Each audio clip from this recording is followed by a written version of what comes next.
A warm welcome to this TiMS presentation on conceptualizing inclusive tourism and place branding. This presentation was presented at the ACT Sustainable Conference in November 2020 under the theme Shifting Towards Sustainable and Just Economies. The conference was arranged by Gothenburg Centre for Sustainable Development at the University of Gothenburg and Chalmers University of Technology. The conference attracted 250 participants on the theme Science for Achieving Sustainable Development. Us who are presenting are the TiMS researchers, Helena Kraff, Eva-Maria Jernsand, and myself, Emma Björner. Helena, Eva-Maria, and I all work in the research project The Role of Tourism in Multicultural Societies, or TiMS. TiMS is a 4-year-long research project funded by Formas. In TiMS, we explore the role of tourism in multicultural societies. We also act for the embracement and representation of diversity in tourism development and place branding. We focus on all aspects of sustainability and regard all aspects as interrelated, yet our main focus is on social sustainability. Helena will now tell you a bit more. Yes, so the TiMS project deals with tourism and place branding, and these areas are not always included in discourses on urban planning, rural development, and placemaking. One aim of our project is to incorporate these and make them part of the agenda for sustainable development. Our focus lies on exploring the notion of inclusiveness in relation to tourism and place branding, which means that we'll look into how tourism and place brand actors can act for diversity, equality, and participation. And inclusive tourism and place branding can be seen as a response to the fact that large corporations create, market, and benefit from products that are mainly attainable by privileged minorities. Inclusive tourism is the opposite of this and builds on the view that all people, independent of ethnicity, gender, class, and other social characteristics, should be able to participate in the creation of tourism products as well as experience them. So inclusive tourism means that dominant power relations and top-down approaches are challenged by bottom-up perspectives. It also means that people living in tourism destinations should be included and represented in place branding efforts. Furthermore, an inclusive view recognizes how and under what terms people participate in tourism development. So, based on earlier research, we believe that inclusive tourism and place branding have the potential to strengthen relationships, contribute to intercultural exchanges, and create multi-dimensional destinations.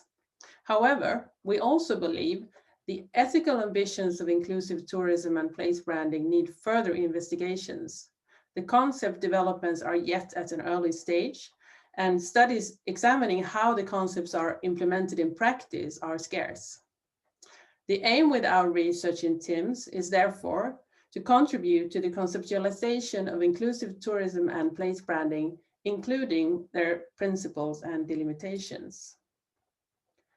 So far, in 3 articles that are in different stages of the research process, we have come to these key results: that there are difficulties when aiming for diversity, that there is interdependency between tourism and place development at large, and that there are multiple actors that together form the place brand. And we will explain each of these in the following slides. Yes, so in the first article, we explore how the aim for diversity is interrelated with a number of challenges. For example, organizations, cities, and destinations have been criticized for taking a shallow approach and for using the concept of diversity, mainly with the intention to market themselves as socially responsible, even though there is no real organizational change.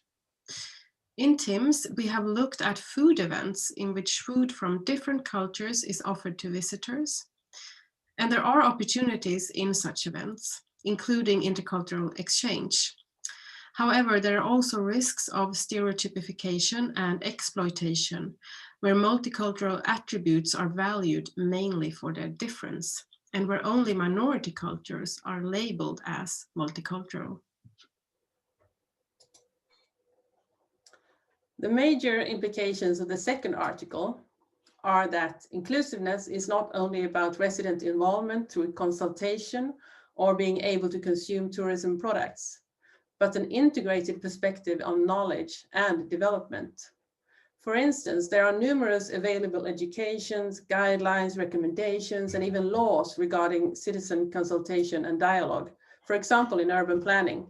These are rarely used in tourism and place branding, so they can be seen as untapped opportunities. Inclusiveness also goes beyond public-private partnerships.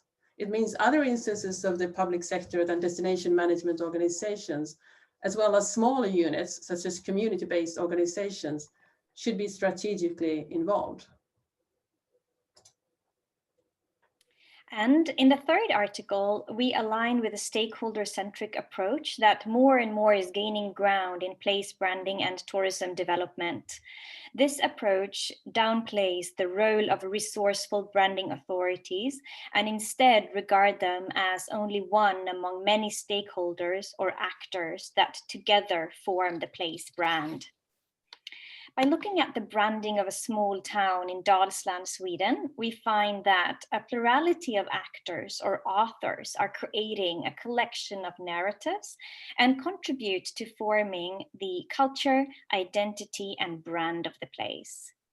As such, our study provides an understanding of place branding as an organic, bottom-up, and evolutionary process that involves a plurality of actors.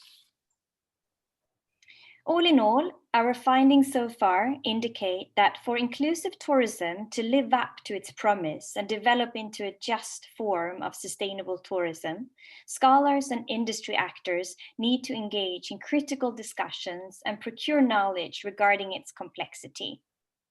This complexity can, for example, be linked to previous injustices and underlying societal structures that can lead to exotification and skewed representations.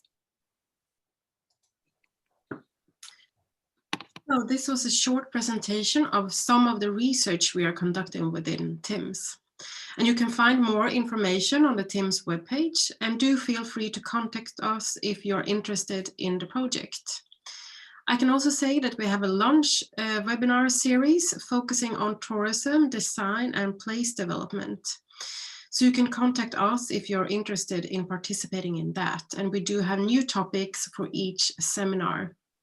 And if you see this clip in early spring of 2021, you have a chance to participate in the TiMS midterm conference, which takes place on February the 11th. Thank you.